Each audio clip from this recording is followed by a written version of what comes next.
we name our criminals, we elevate them. We turn cruelty into cunning and madness into mystery. But what if the man who haunted London's East End wasn't a criminal mastermind, just a broken, brutal nobody with a knife? Not brilliant, not even careful. Someone more unstable than intelligent, more opportunity than method. This is the story of a city that made a legend, out of a man who may have simply slipped through the cracks.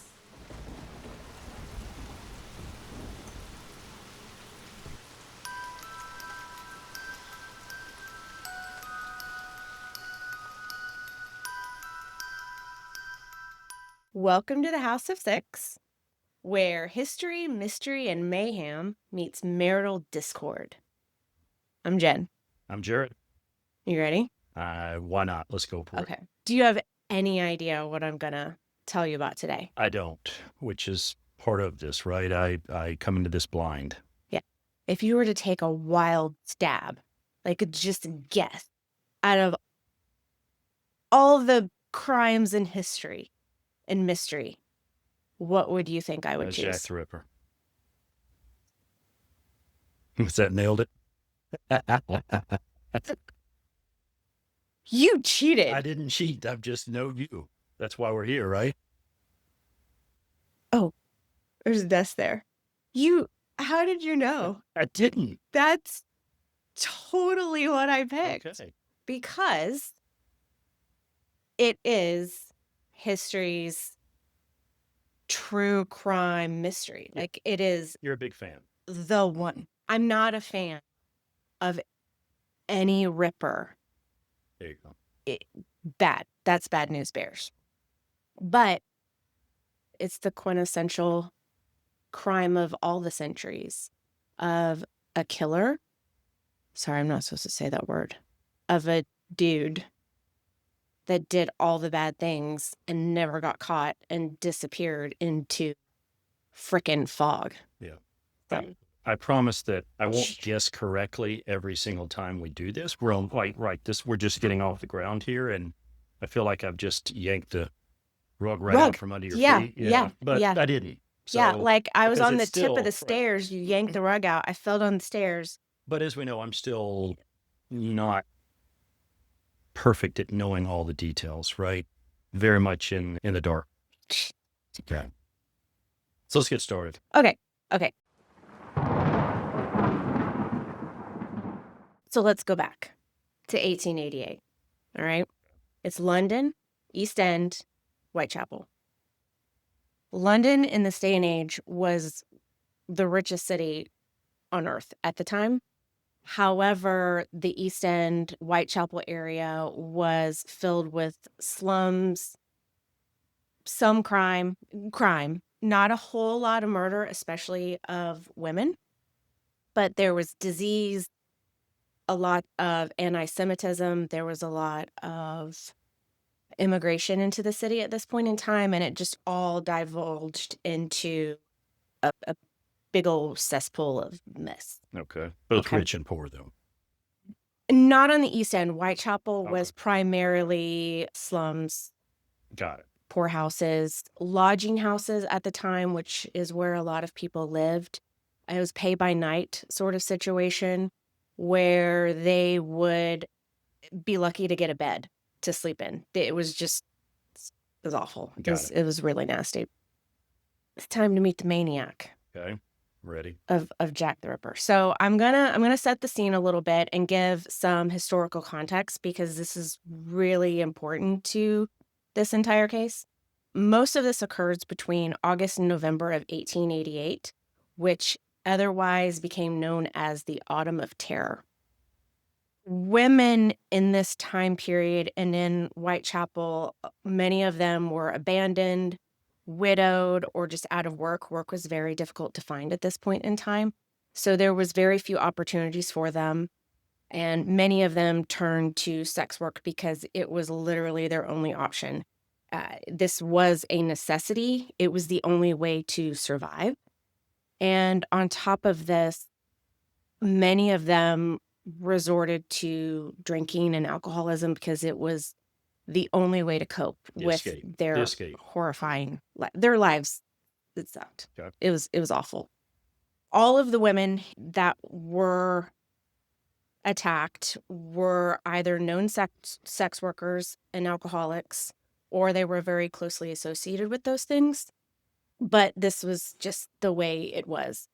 The location of the Jack the Ripper murders in Whitechapel is just as important as the victims and the crimes and the media, which we'll talk about later. And it's possible that these crimes could not have happened in the way that they did in any other time period in any other place. Okay, I'm interested. Yeah. Are you?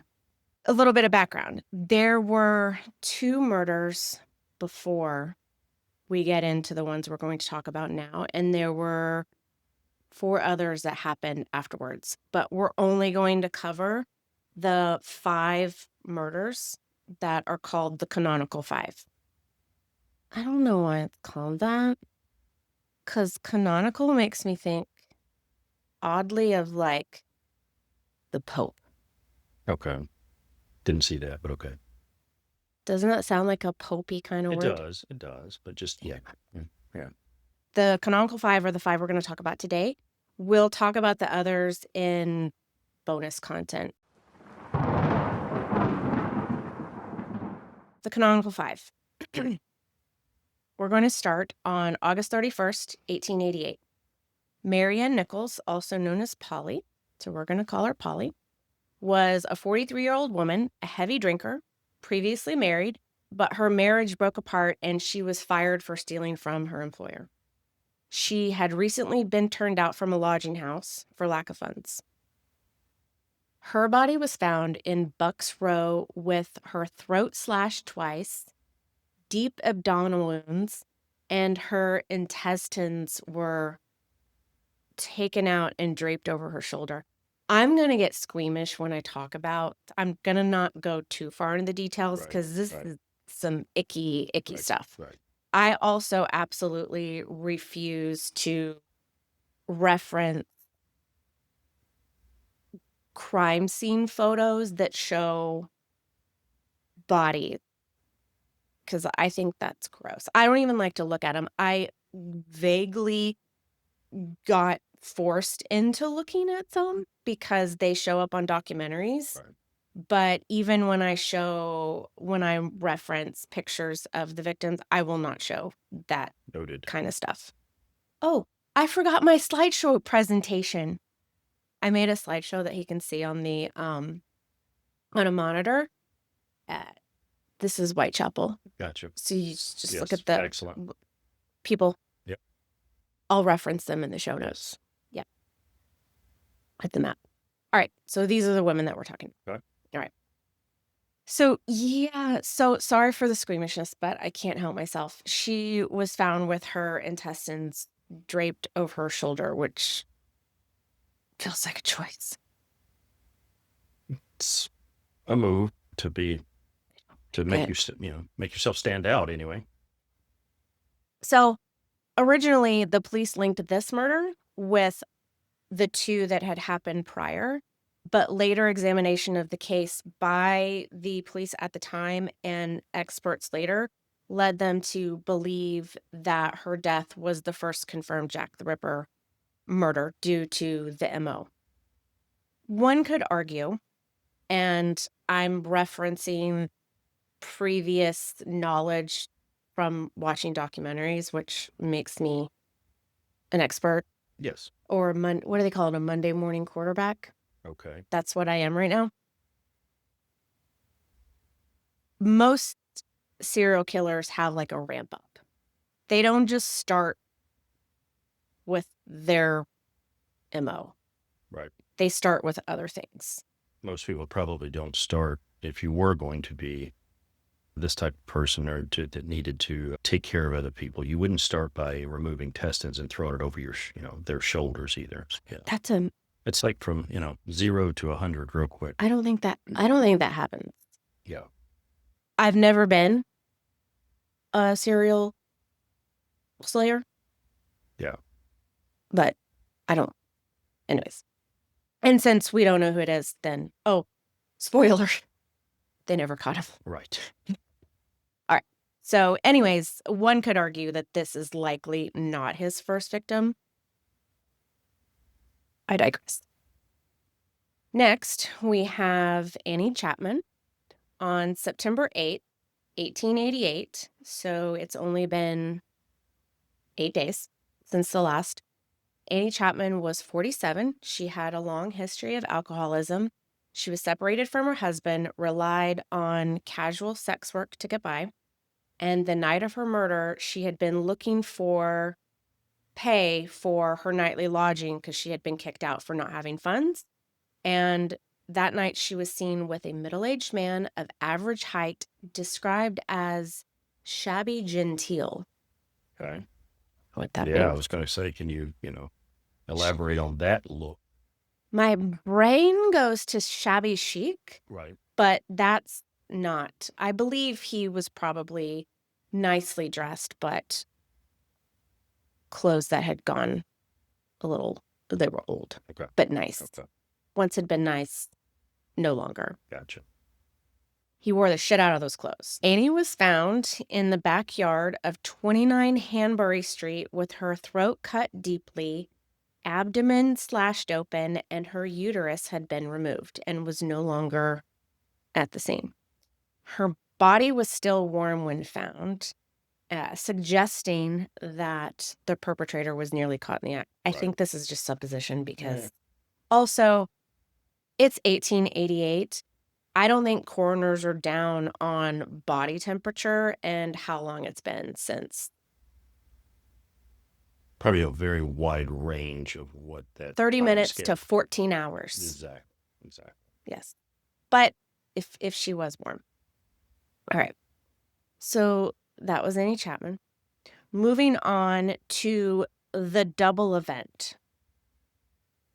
September 30th, 1888. Elizabeth Stride was a 44-year-old Swedish immigrant with a history of domestic violence. Witnesses saw her leaving a tavern with a man that had short, sandy hair, a mustache, dark overcoat, and a deerstalker hat. Think Sherlock Holmes hat. Right. Which, by the way, was not the fashion at the time. So that's an odd choice. Stand out, yeah. That would stand out. Elizabeth was found in Dutfield's yard on Burner Street, strangled with her throat slashed, nearly decapitated, but she was not mutilated. Many believe that the assailant was interrupted. So around this time, a man named Israel Schwartz was walking by. He later testified, and he said that he was walking by and saw what he thought was a domestic dispute where a man pushed Elizabeth down by her shoulders. When the man saw Israel Schwartz, he shouted Lipski, and Israel scuttled off. Okay.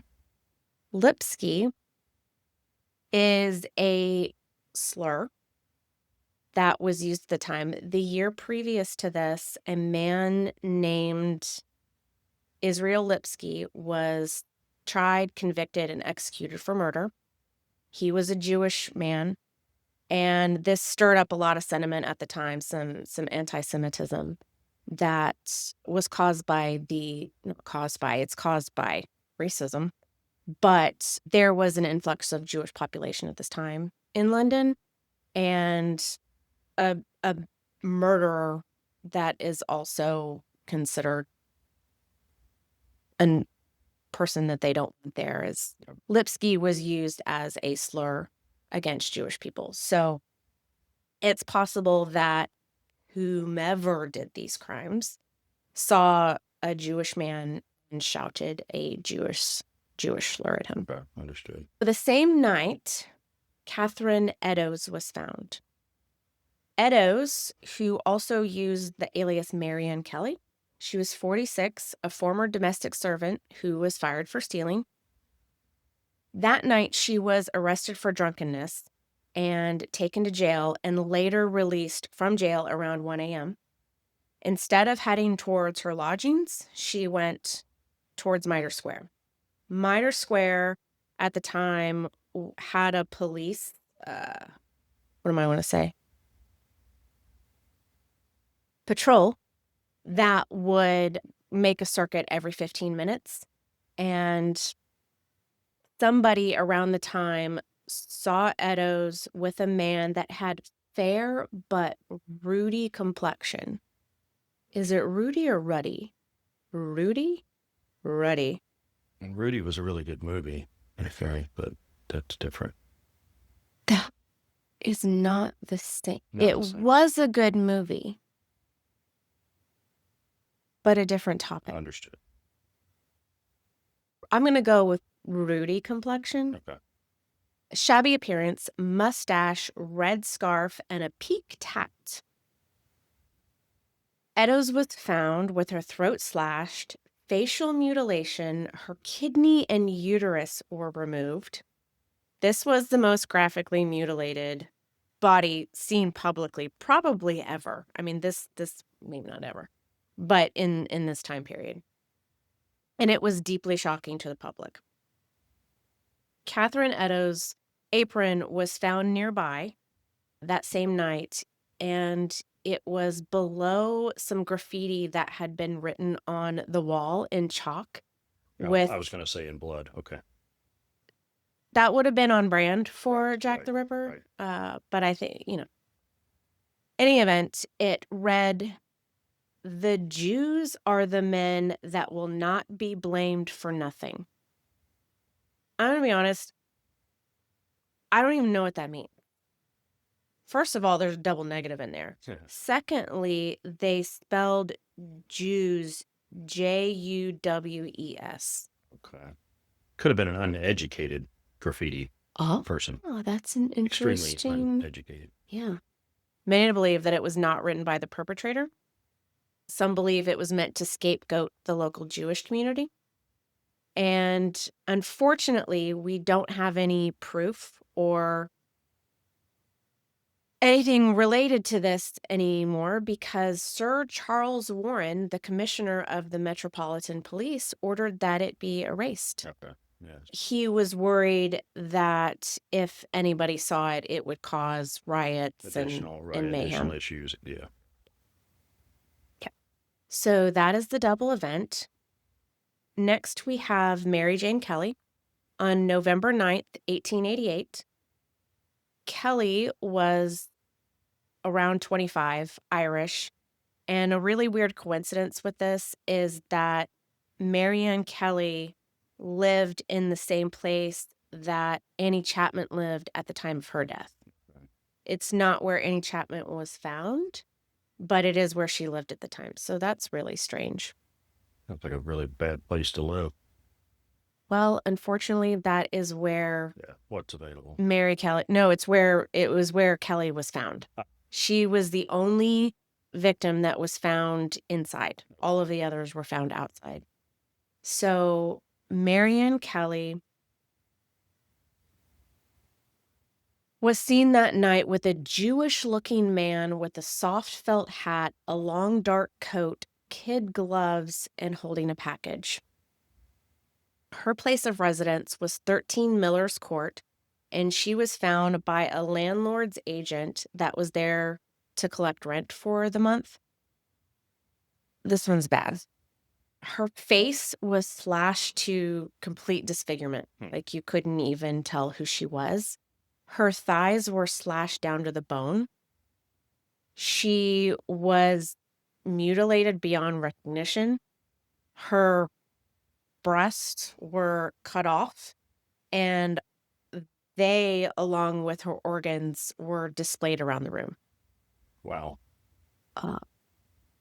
It's pretty bad. Yeah. Yeah, and I don't even I don't know a lot about this type of subject, but you always say that the more mutilation that occurs from someone doing this, it's because of anger, right? You're taking the more mutilation, the deeper the anger. At least that's what I've heard. I think that's true with stabbing. Maybe so. Yeah, repeated. Like the number of stabbing? 50 times, right? I feel like the evisceration, Yeah. removal of organs, Like next level. and cut. I feel like that's something different. I don't know if that's anger. Agreed with the organs. I think more of the complete the mutilation of the face. That's just that's feels brutal. like trying to remove her identity. Yeah. And maybe not her, like Right. her specifically, Right. but just women in general. I mean, it is quite clear to me, at least from my personal opinion, that this is anger against women. Okay. Like, this cannot be just some dude. Yeah. That's living a normal life. No, this is not he's got normal. a purpose. All right. So that's the Canonical Five. That's the victims that we're going to talk about today. We will include other victims in the bonus content.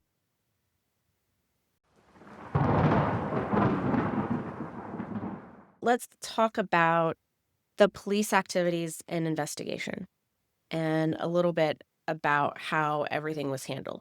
And by that, I mean it was handled horribly. I figured, yeah. It is 1888, so they have limited resources at their disposal. And this happened in Whitechapel. There is some jurisdictional situations that led to a lot of confusion here. There were 3 separate police entities that were involved at different times. There was the London Police, the Metropolitan Police, Scotland Yard got involved. The investigation suffered from fractured leadership, poor communication, and rivalry. The Metropolitan Police and City of London Police each controlled different areas around here, and they didn't communicate. They sucked. Okay. That sums it up. Yeah. And because of this jurisdictional situation, the investigation changed hands multiple times. So it was just all around. Between the 3. Between the 3. Okay. Yeah. Now, I believe once Scotland Yard got involved, they also started a commission. But I think that helped a little bit along near the end of the murders. But in the very beginning, it was just a total disaster. I mean, it is 1888. Right. So witness descriptions and profile similarities. I don't know if you recall earlier when I was giving descriptions of the crimes, but witnesses had reported seeing men with the victim shortly before their deaths. Descriptions include a long coat, a mustache, a hat, hats of different kinds. Honestly, I don't think this means anything because this is how English Victorian men dressed at the time. Exactly. Presented. Right. So I don't think that has anything to do with it, but I do think that there's an interesting correlation with how the man approached each of the victims.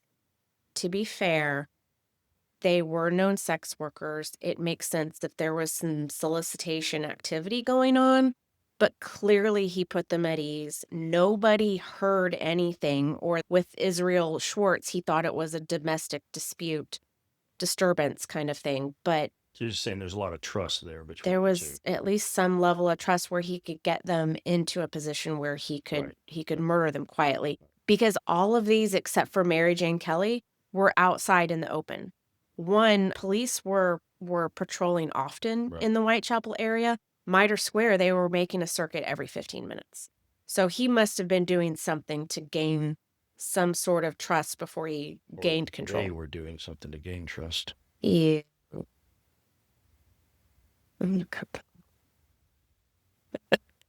Letters to the press. During this time, over 700 letters were sent to the press or the police, or they became public knowledge. Crimes like this bring out the crazies. People were confessing to the murders right and left in letters. People do that today. It's such a weird thing. Yeah. I Some think people look for fame in the weirdest way. Out of the hundreds of letters collected in connection to this case, there were 3 that stood out. The Dear Boss letter coined the name Jack the Ripper. There was a Saucy Jack postcard that was also sent to the press, and it did reference the double event, interestingly enough.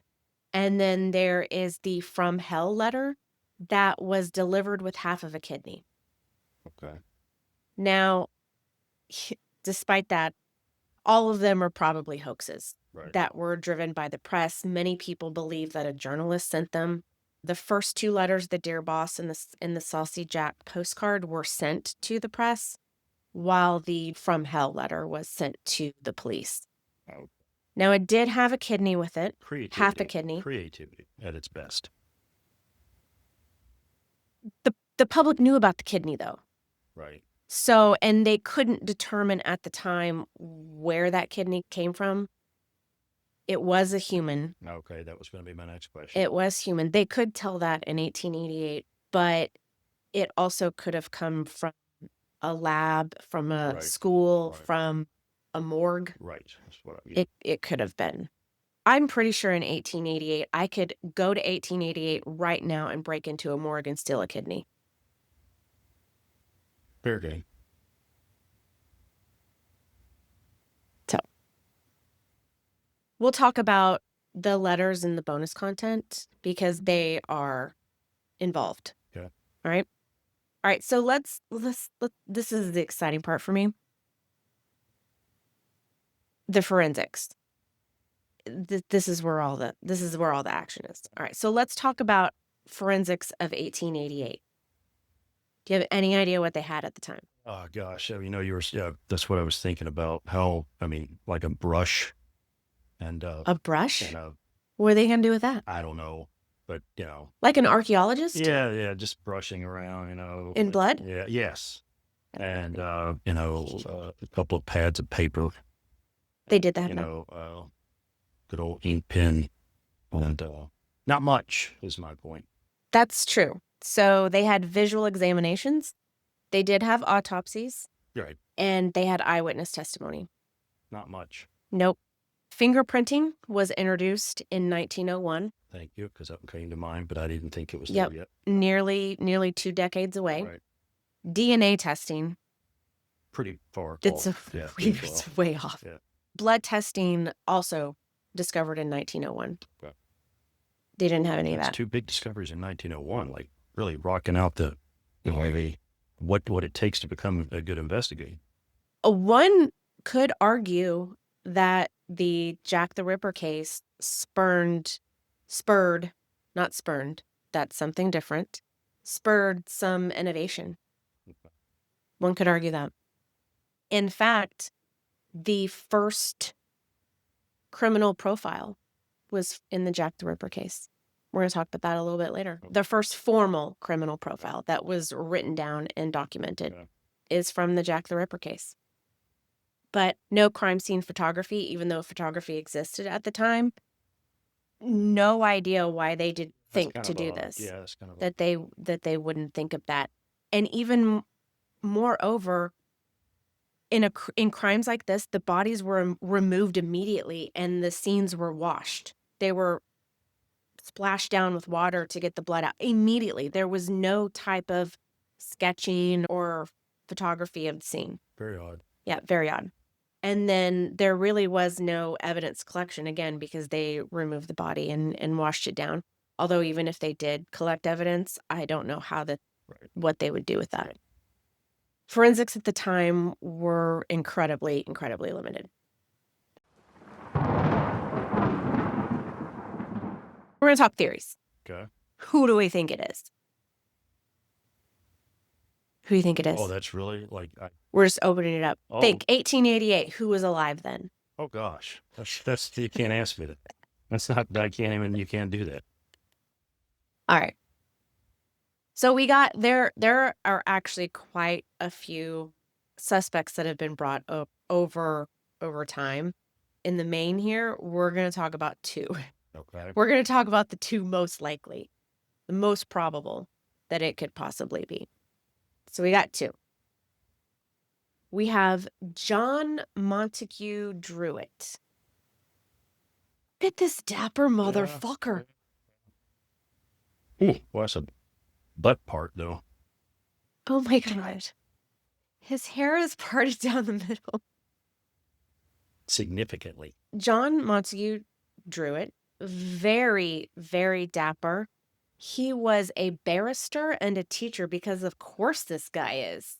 He's a thinker. It looks like me in school. He looks like he's sleeping while he's acting like he's reading a book. Oh, I was going to say he doesn't have a mullet. Good one. So he was from a respectable background. He died by suicide shortly after the final Canonical Five murder. Okay. So that is suspect as hell. Yeah. He is the only person named in police memos from the time. His name was written in a margin of a police memo. At the time, he had a reported mental instability. And while no direct evidence links him to the crimes, the circumstance of his death are suspect. That's some questionable stuff. Yeah, right. So that's our first guy. Now we've got Aaron Kosminski. I have 2 photos of this guy. Okay. One, there are no actual photos of him that we have to present. Right. We have a sketch and we have an artist rendering that was done decades later, Okay. a century later. Right. So the guy on the left, that is a villain. Right. And the guy on the right is Not. not. He is the opposite of a villain. Aaron Kosminski was a Polish-Jewish immigrant barber that lived in Whitechapel at the time. He was institutionalized in 1891, which was 2.5 years after the last Canonical Five murder. He was institutionalized due to auditory hallucinations and paranoia. Today, they believe he probably had schizophrenia. His name appears in the margins of a senior officer's personal copy of a memoir. Not the easiest word. That alludes to a suspect identified by a witness. This witness refused to testify, so this is something that was found years later. But he did live in the immediate area, and the murder stopped after his commitment. Okay. So there is some interesting modern DNA testing that has been done. So I talked about Catherine Eddowes' scarf that was found underneath the graffiti that was found nearby. And DNA testing was done not that long ago. So they just filed this scarf away for that long? They just filed the scarf away They for didn't that do long. anything else in terms of at the time. They didn't have anything at the time. Well, that's, and they said, we're going to keep this scarf around for did. another 100 years. Exactly. That's crazy. Yep. DNA testing was done on the shawl, and it had mitochondrial DNA that was found from both Kosminski and Eddowes. Okay. So there's some issues here. It sounds compelling. Mitochondrial DNA matching Kosminski and Eddowes. Case closed. It's not. There is not chain of custody on the shawl. It was stored in 1888. Right. And over the years, it changed hands. So it could have been stored with other evidence that got moved around. So this is questionable at best. It's interesting, but I don't know if it means anything. Okay. I'd like to talk about the cultural impact of this case. I'm going to have a soapbox moment up in here. Thanks for the warning. Yeah, you're gonna know when it starts. This is the birth of the celebrity murder. Like, this is the case. And this is probably why I wanted to cover it, because it's the first of its kind. Certainly, Jack the Ripper is not the first serial killer. There's no way. But he was the first serial killer media icon, 100%. The press covered every grisly detail. They were turning the case into this entire tabloid sensation.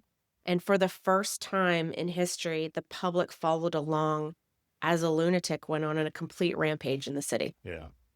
They were obsessed with it. I was going to say they're infatuated with it just as much as you are today. So, yeah. Yep. And it makes sense that journalists would create the letters and send them out because people were eating it up right and left. It makes it bigger and bigger. It makes it bigger and bigger. This case also, interestingly enough, and I alluded to this earlier, is it was a catalyst for police reform. There were jurisdictional issues. The police erased a very important message found on a wall. They were removing evidence from the crime scene. And because he was never caught, there was a huge public outcry. They were very upset. The people of Whitechapel were almost incensed to the point of riots because the police could not catch this guy. Yeah, and I'll say doing everything wrong, but again, maybe doing everything and just in what they knew at the time. So it's hard to say whether it was right or wrong. I mean, that's true, but the science was there. They didn't know it, but the science was there. A little over 1 decade later, fingerprinting and blood typing were established. So this really, I think, mobilized the public where, even if you look at scientists that innovated these types of things for forensics, you have to imagine that this spurred them. This case was the first documented formal criminal profile that we are aware of. Dr. Thomas Bond was a police surgeon, and he wrote in his notes and documented that he thought this perpetrator was a white male between 25 and 35 years old, of average build, physically strong, likely mentally unstable, but not insane in a traditional sense, probably living alone with solitary habits. He also believed that the perpetrator had no real surgical skill, despite the press speculating otherwise. This profile was a major step in what would later become behavioral analysis, similar to what the FBI does today. And his profile still stands today and is in line with what experts agree is the profile for this perpetrator. Okay. So that's interesting. Yeah, that is. That's interesting. With no real training, he didn't have the education that the psychological education Right. that profilers had today. The only real issues that modern profilers have is that he also had a sense of Victorian ideals and lack of training. So the time frame of what he thought a Victorian man and a Victorian woman should have probably outdated. Okay. So I think that's really interesting. It is. Yeah. But Jack the Ripper was the birth of true crime culture. As humans, I think we're always interested in crime. I think human beings are drawn to the macabre. Get you. Yeah. Oh. You don't find yourself drawn to it? I mean, you're always, I don't know, that was in my head. I was thinking the good versus bad in terms of the right things to do, the wrong things to do. I don't know. I think people are interested in the wrong things, even if they're not going to do the wrong things. Sure. I think there's a fascination there. Yeah. Telling me something about you. Look, there have actually been studies about women's fascination with true crime, and I have to wonder to it. There is a theory that I've heard, and I have not looked into this. This is not science. Okay. But there is a theory that women enjoy true crime because they are most likely to be the victims of crime. That's interesting. Yeah. And so in a way, you're exposing yourself, I don't know, for preparation purposes, to be aware, more self-aware. I mean, that is interesting. Horrible to think that way, but yeah, but interesting. It is. I mean, okay. If you walk into a parking garage, what are you thinking about? Are you thinking about anything? Just get into your car? No, it depends on the environment. If you walk into the parking garage during the day, and you're going to your car, and it's light out, are you concerned? Not overly. Probably only 5% would be paying attention to any odd things because it doesn't matter if it's night or day, bad shit happens. When I go in a parking garage, I am scared 100% of the time. Which is horrible, right? 100% of the time. Right. Because I even think about if I walk in between cars, is like the van gun. I will not walk between a van and a car. Right. You forget. No, because it's going to open and somebody's going to, and they're going to close it and they're going to speed off. Yep. No, they're not going to speed off. They're going to go calmly because that's how you get away with the crime. I think about that when I'm walking through a parking garage. Yeah. I think I'm sure you're about... not alone. I mean, clearly you're not alone. Yeah.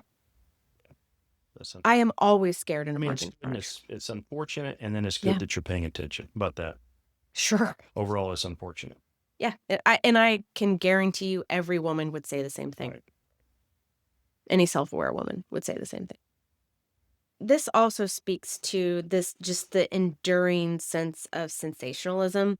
For decades, more, the focus on this case has been the horrible human being that did whatever they did to these women. And it has not been the victims. And they have been labeled as just prostitutes, which I do not use that word, but historically speaking, that is the appropriate word of the time. Right. And their humanity was, I might get teary here, their humanity was totally stripped away by the media, by law enforcement, just as it's total victim blaming. If they had not been sex workers, if they had not been poor, if they had not been drinking, if they had not been out late, if they had not been women. Yeah. It would have been more about them. It would have been more about them than him. Yeah. And this society put these women in the predicaments that they were in. Yeah. They were not sex workers because they wanted to be. Right. They had no means of survival, zero. They couldn't even sleep at night because they didn't have enough money. And it's just disgusting that they were put in this predicament and then blamed for what happened to them later. It's just absolutely, I mean, it still happens today. Victim blaming is, Yes, it what does. were you wearing? Right. It's the same thing. Yeah. If they had not been sex workers, if they had not been out late, they would have been fine. Fuck you. Right. Get fucked. Sorry. It's gross. All right. Who do you think did it? Out of the cast of characters? Out of the cast of characters.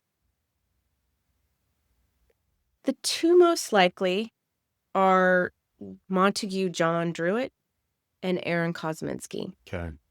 I'll go with Druitt. You think it was Druitt? That's what I'm going with. You're going with Druitt? All right. That's interesting. Why? Mainly because in the area, from the area. They both were. Right. No, agreed. Educated enough to know the body, I guess. It still doesn't explain certain things of, again, I've used mutilation too many times, but that's just what it was. So it wouldn't explain that because we don't know if he was against women or he had problem with the ladies. And I don't really like his look. I don't like his look. I don't think that's how the police that's fine. use evidence. That's fine. I don't think that can be submitted as evidence. He looks just trusted, like you can trust the guy, but then you realize you can't. He did die by suicide shortly after the last canonical. Right. Yeah. That's something to that. There is. Right. There is. Or he might have just because he couldn't live with that haircut. But it's different. Not nice. I think it was Aaron Kosminski. Okay. Yeah. He had some mental instability. I mean, so did Montague John Druitt, most certainly. I think Aaron Kosminski's mental disturbances were more significant. The murders did stop when he was institutionalized. Yeah. He was known to be angry towards women. Okay. That's important. And that guy on the left is a villain. He is. That's, again, we He's go back to this picture. The differences in those two, because the guy on the right is the most trusted dude ever. He's 12. That, yeah. And then the guy on the left is, he's a 45-year-old villain. He's a villain, right. So I'm with you. Yeah, I think it was him. Okay. He's the most, but we'll never know. Okay. We won't. Nope. Which is crazy, right? That's the whole, you say we'll never know. There's a 99% chance that you're right. But you just never know. We will never, ever. We've even done DNA testing. Yeah. And I did not base my theory based off DNA. No, understood. Because there's Right. chain of evidence is really important. Yeah. Yeah. And how it was stored, like, you have no idea. Right. You have no idea. All right. Well, there you have it. There you have it. That's Jack the Ripper.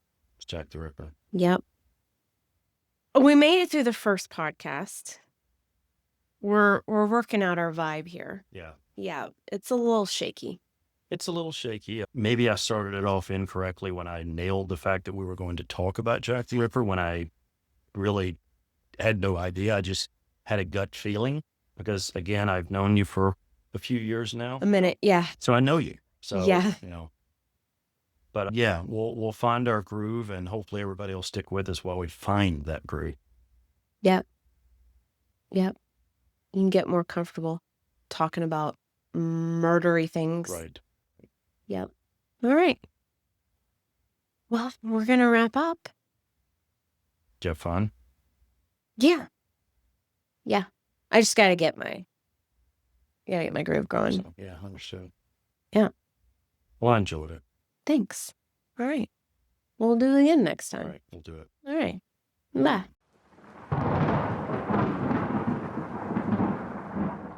Do you feel like it's flowing so far? Oh, I'm not loving it. I'm not either. Oh, It's just a flow. Something about it. what do you want me to do? Do you want to start over? No, it's not. It's not you. I feel like I'm not saying enough. You're not saying much. But I don't, like, there's not much things I can say. So I'm thrown right now. The intestines part, you were helping. Oh, Yeah. What is it? Are we not recording? We are. Yeah, look. Out of panic. What are you doing? We're doing a